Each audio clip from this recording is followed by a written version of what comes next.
Eu cumprimento a todos os amados irmãos com a doce e gloriosa paz do nosso Senhor e Salvador Jesus Cristo. Continuamos então a nossa leitura, a nossa reflexão, a nossa jornada bíblica aqui no capítulo 15 do livro de Êxodo. Vem conosco. Então Moisés e todos os filhos de Israel entoaram esse canto de adoração e louvor. Cantarei ao Senhor, pois triunfou gloriosamente, precipitou cavalos e cavaleiros no fundo do mar. O Senhor é a minha força, é o meu canto, a Ele eu devo a minha salvação. Ele é o meu Deus e eu o louvarei, é o Deus do meu Pai e eu o exaltarei. O Senhor é grande guerreiro e seu nome é Iavé. Ele lançou no mar os carros de guerra e o exército do faraó. Os melhores oficiais afogaram-se no mar vermelho, águas do abismo se encobriram, como pedras sucumbiram ao fundo. Senhor, tua mão direita foi majestosa em poder. Senhor, teu braço forte despedaçou o inimigo. Em teu triunfo esplendoroso abateste os teus inimigos e enviaste o teu furor flamejante que os consumiu como palha.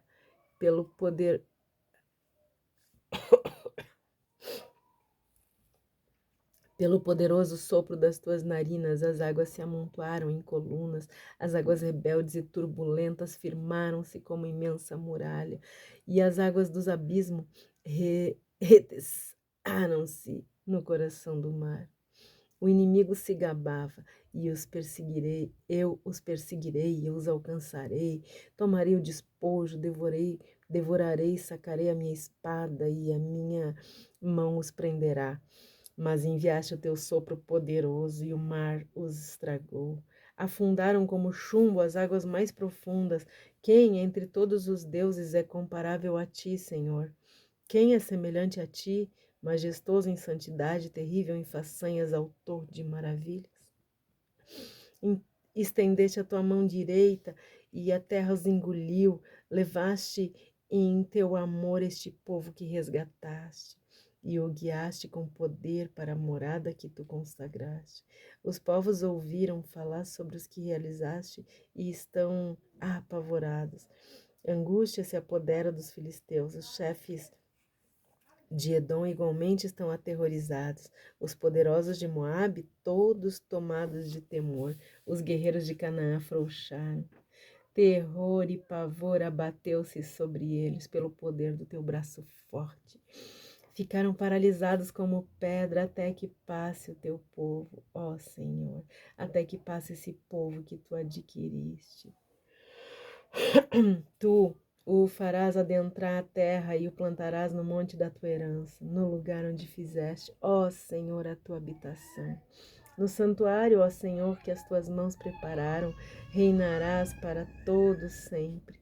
Os israelitas atravessaram o mar sobre terra seca, porém, quando os carros de guerra dos egípcios com seus cavalos e cavaleiros entraram no mar, o Senhor Deus fez que as águas retornassem à sua posição natural e os cobrissem. Então Miriam, profetisa irmã de Arão, toma um tamborim e todas as mulheres a seguiram, tocando tamborins e dançando. Miriam lhe respondia entoando: Cantai ao Senhor, pois triunfou gloriosamente. Ele lançou no mar o cavalo e seu cavaleiro. Mais tarde Moisés conduziu os filhos de Israel desde o Mar Vermelho até o deserto de Sur. Durante 3 dias eles caminharam para dentro do deserto sem encontrar água. Todavia, quando chegaram a Mara, não foi possível beber a água dali, porquanto era amarga. Esse é o motivo pelo qual esse lugar passou a ser chamado Mara. Então, o povo começou a reclamar a Moisés e perguntando: o que haveremos de beber? Moisés clamou ao Senhor e ele indicou um arbusto. Moisés o pegou e o lançou sobre as águas e elas tornaram-se boas para beber. Foi em Mara que o Senhor entregou aos israelitas as leis e as ordenanças e submeteu à prova a obediência deles ao Senhor, declarando: se ouvires atentamente a voz do teu Deus e fizeres o que é reto diante dos seus olhos, se deres ouvido aos meus mandamentos e guardardes todas as suas leis, nenhuma enfermidade virá sobre ti, das que enviei sobre os egípcios, pois eu sou o Senhor, aquele que te restaura. Então chegaram a Elim, onde havia 12 fontes de água e 70 palmeiras.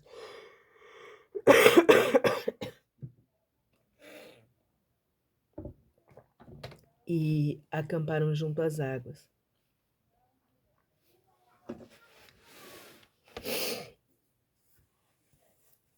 Tá friozinho, queridos, bem friozinho. Queridos, olha só, nós estamos acompanhando a história, né? E o povo sempre reclamando, sempre murmurando, qualquer dificuldade é suficiente. E aqui Deus faz, pela primeira vez, ele faz uma declaração ao povo, né? Ele entrega a lei e ele diz: se vocês ouvirem atentamente a voz do Senhor teu Deus, se vocês fizerem o que é reto diante de mim, então, e guardarem todas as minhas leis, então, nenhuma das pragas vão vir sobre vocês, aquelas que eu mandei lá no Egito, né? Todavia, se vocês não forem, né? Quando Deus é prioridade na vida do homem, a vida passa a fazer sentido. Mas quando Deus não é prioridade, amados, a gente pode fazer muitas coisas assim nesse mundo, mas nada faz sentido na nossa vida, tudo é tão passageiro, as alegrias são muito passageiras, as pessoas passam uma noite toda no baile, dançando, bebendo, né? Mas no outro dia elas passam com dor de cabeça, no outro dia elas lembram das coisas que não deviam ter feito muitas vezes e muitas vezes passam as consequências daquela noite o resto da vida, de várias formas. E isso em todas as coisas, queridos, né? Em todas as coisas. Um jogo de futebol, quantas vezes as pessoas saem machucadas e ficam toda a vida sofrendo as consequências daquele machucado. Esses são só exemplos para dizer que quando Deus é prioridade na vida do ser humano, então a vida começa a fazer sentido, começa a mudar, começamos a olhar com outros olhos. Porque senão, queridos, pensem, é muito sem sentido realmente. E a gente nasce, cresce, vai para a escola, ou nasce, logo vai, hoje em dia logo vai para a creche, levanta cedo, vai para a creche, nasce, cresce, vai para a escola, trabalha, pega alguns diplomas às vezes, trabalha muito até morrer, paga conta, paga conta, paga conta, se desespera, fica doente, morre. Não tem sentido isso, não faz sentido. Se nós não soubermos, não conhecemos o plano do nosso Criador, se Deus não é a nossa prioridade, se andar no caminho do nosso Criador não for a nossa prioridade, a vida não tem sentido nenhum. Essa é a verdade. Quando Deus é só uma porta de oportunidade, a vida fica muito vazia e a pessoa passa a vida inteira correndo atrás de coisas que possam dar algum sentido a essa vida, mesmo que seja algum sentido muito momentâneo, né? Mas quando Deus é prioridade, o prazer maior do homem é adorar esse Deus. Não importa a circunstância, não importa a situação, mas quem vê Deus como uma porta de oportunidades, daí jamais vai experimentar a satisfação que só é encontrada na comunhão com esse Deus, na comunhão com o seu Criador. Quem não tem intimidade com esse Deus não vive milagre. Nós precisamos saber que há milagres realizados pelo Deus Criador, que ama exibir seu poder para os seus filhos e é capaz de proteger eles como uma galinha protege os seus pintinhos. Mas também há sinais de prodígios que o inimigo de Deus tem poder para fazer para os que são íntimos dele. Entenderam isso? Queridos, nós acompanhamos aqui na história de Moisés e Arão e com os feiticeiros, né? E nós bem sabemos que Deus faz prodígios, sinais, milagres, que Ele ama exibir o seu poder para os seus filhos, para que eles confiem mais, para que eles vejam. Qual pai não faz isso? Nós mesmo como pais e mães humanos não gostamos tanto de fazer, às vezes até uma mágica, né? Esconder uma moeda atrás da orelha para o filho ficar encantado com as coisas que a gente faz. Ah, queridos, o nosso Deus é assim, Ele ama. Ele ama mostrar o seu poder para os seus filhos. No entanto, a gente também viu ali que os feiticeiros de Moisés também tinham um certo poder, né? O poder dado pelo inimigo, que era o diabo, que era o pai deles. Ele também tem um certo poder e ele faz alguns milagres, alguns prodígios, alguns sinais. E faz questão de mostrar também na vida daqueles que são íntimos dele, né? Agora, falando em adoração, os íntimos de Deus amam adorar. É incrível. E não tem outra coisa, né? Os íntimos de Deus amam adorar a Deus. Ah, eles amam. Eles amam adorar a Deus também.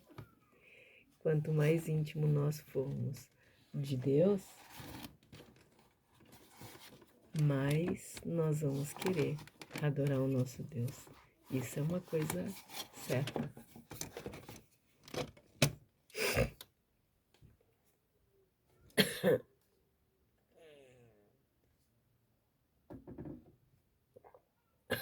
Ai, perdão, queridos. E aonde quer que, aonde, em qualquer lugar que nós estejamos adorando a Deus, o Deus da nossa salvação, Ele está nos ouvindo. E nós podemos adorar em gestos, em cânticos, em louvores, em oração, em petição. Tudo na vida de alguém que tem intimidade com Deus leva ele a adorar. Se há uma dificuldade, eu vou orar. E orar em petição é adorar. Se eu tô alegre, eu vou louvar. E louvar é adorar.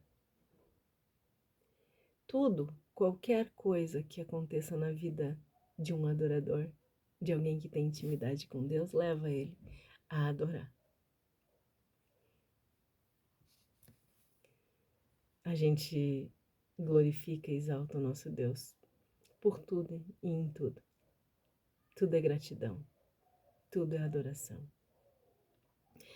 E nós vimos aqui, né, que Moisés louvou o Senhor em gratidão, reconhecendo que Ele é o Salvador, Ele é o Redentor, Ele é o Libertador. Deus foi a prioridade de Moisés, Ele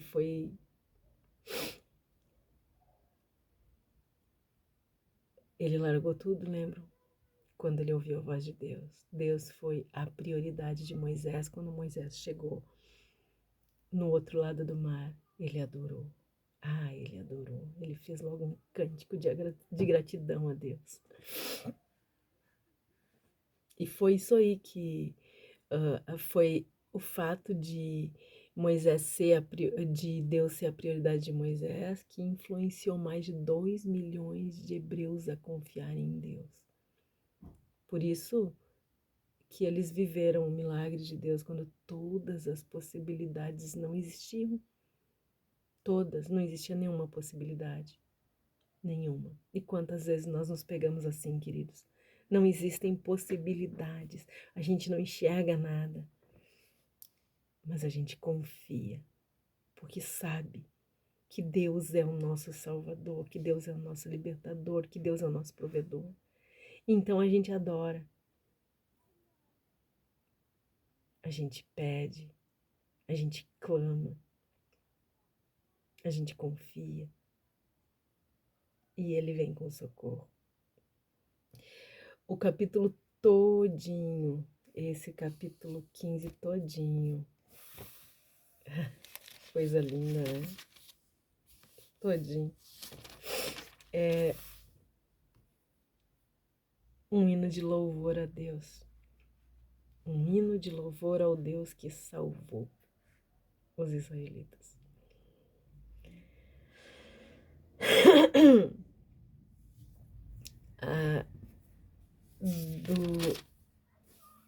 Do verso 1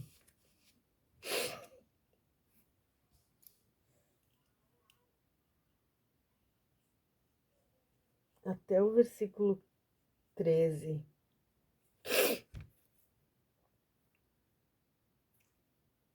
É um hino de louvor ao Senhor. Depois dos versos 14.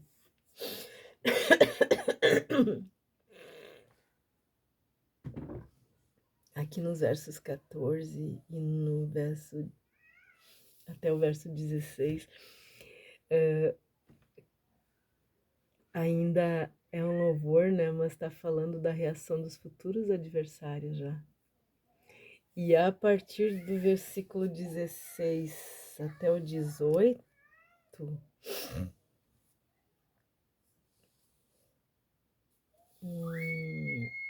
aí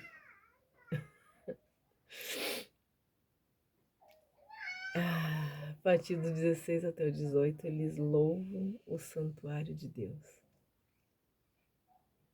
Queridos, depois de 400 anos de escravidão e de sofrimento, se ouve no céu não um clamor de socorro, mas um louvor de gratidão.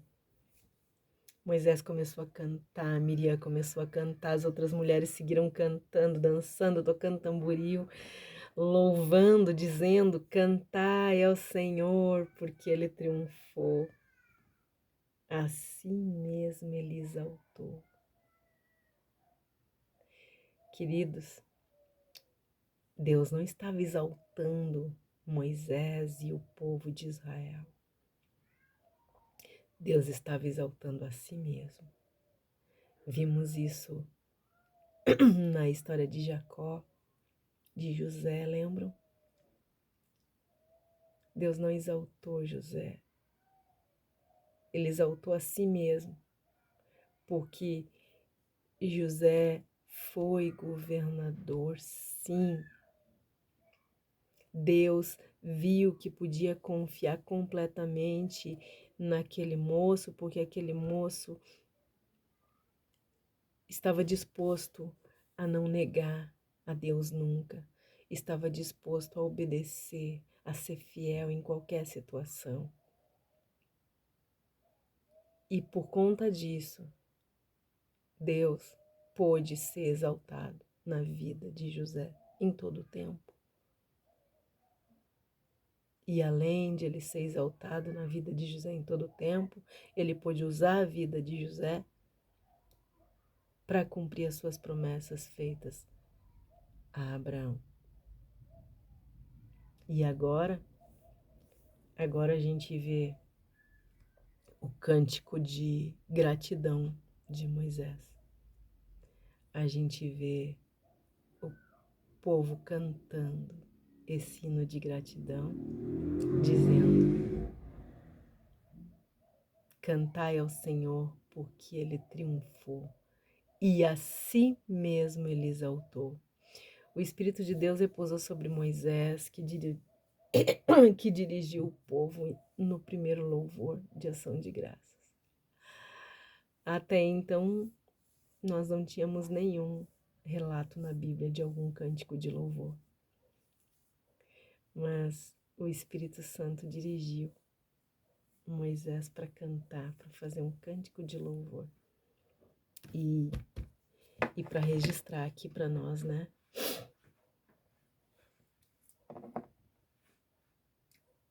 Dos versos 1 até o verso 21, Moisés, um idoso de 80 anos, canta com Miriam, a sua irmã, a menina aquela que ajudou a salvar a vida dele, né?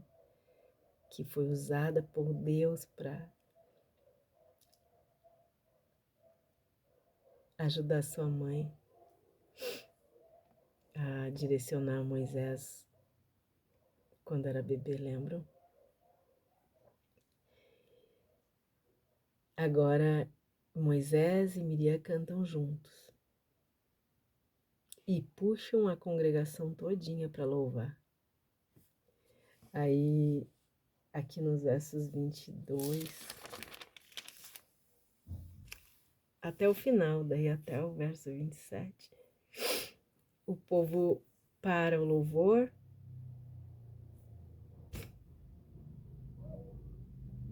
e começam as reclamações.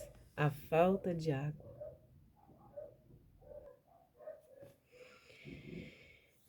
Aí eles encontraram as águas amargas, né? Deus as transformou em água doce e potável. Nós sabemos que o Espírito de Deus paira sobre os que adoram de verdade. Queridos, se não for para adorar com a própria vida, não vale a pena adorar. Se a gente só vai adorar na hora da vitória, por que é que nós vamos ter vitória?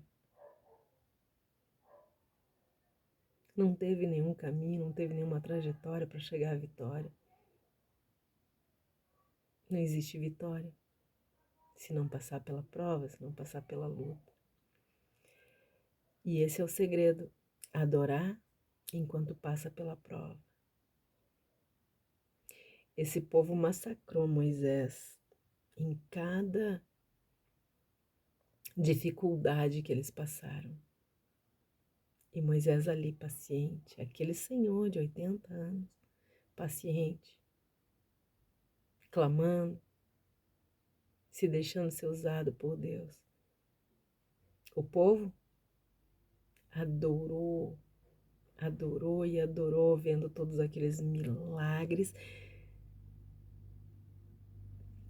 vendo Deus derrotar os inimigos deles. Mas na primeira dificuldade, quando eles encontram as águas amargas, eles já perguntam por quê. Já começam a murmurar de novo, né? Aí Deus vai e transforma a água amarga em água doce, potável. Mas levem isso, queridos. Se não for para adorar com a própria vida, não vale a pena adorar. Quando louvar, louva como quem sabe a quem está louvando. Quando orar, ore como quem sabe para quem está orando. Quando louvar, quando cantar, canta como quem sabe para quem está cantando. Não ora com pressa, não canta com pressa, não cultua com pressa, canta sabendo, faz tudo sabendo que nesse momento de adoração, você está no melhor lugar que você podia estar. Não existe um outro lugar melhor para se estar. Porque enquanto a gente adora, sabendo quem a gente está adorando, a gente está escondidinho no esconderijo do Altíssimo. Moisés adorou de verdade, mas aquele povo claramente havia adorado por causa da oportunidade. E nós? Nós estamos adorando por quê? Nós sabemos a quem nós estamos adorando? Estamos adorando como quem realmente sabe que está adorando o Rei da Glória, o Criador, o Todo-Poderoso, o Rei soberano de todo o universo? Adore, querido, sim, adore.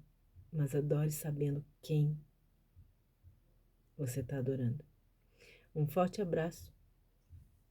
Que o Senhor nos abençoe, nos guarde, que tenha misericórdia de todos nós, que perdoe os nossos pecados e que faça resplandecer o seu rosto sobre todos nós. Amém e amém, Jesus.